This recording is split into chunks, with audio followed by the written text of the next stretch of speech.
Ananın qapısına bir səsən gedərlər, da əl hər yandan üzləndi. Əl hər yandan üzləndə desə, kimin anası var, ananın qədrini bilin. Kimin də yoxdur. Adam ananın qapısına gedəndə, ana mərhəmətdir də başdan ayağa, elə deyil. Düşünün ki, o bazarar, ana bazarar. Bizim içimizdə olan bu təkəbbürü heç kəs sındıran mədsə ana sındıra bilər. Ananın sevgisi və nəvazişi. Ona görə deyirlər, duada belə öyrədiblər. Bi Fatimətə və əbiha və bə'liha və bəniha.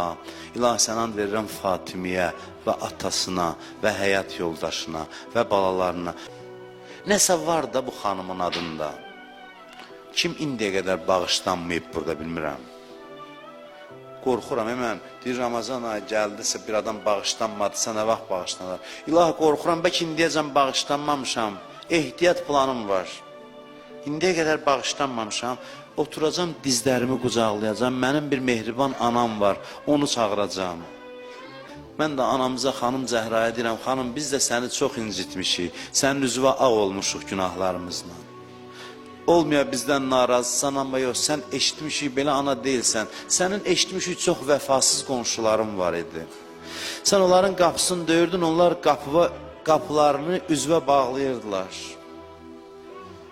Amma sən axşam neynirdin, o vəfasız qonşuları dua edirdin. Mən ki səni incitməmişəm, sənin üzvə qapı bağlamamışam. Mən həmin adamam Əyyam-ı Fatimiyədə ya Zəhra demişəm. Mən həmin adamam Məhərrəmdə sənin Hüseynivə göz yaşı tökmüşəm. Necə qiyamətdə bizə şəfaət eləyəcəksən? Ramazan ayının son günüdür, heç nə eləyənmədim, dizimi qucaqlayacam axşam. Deyəcəm, ana özün gəl köməyimə, əlimdən tut. Sən o ana sanki 1.50 qunut tutub, ona insafsızlıq, vəfasızlıq eləyənləri dua eləyirdin.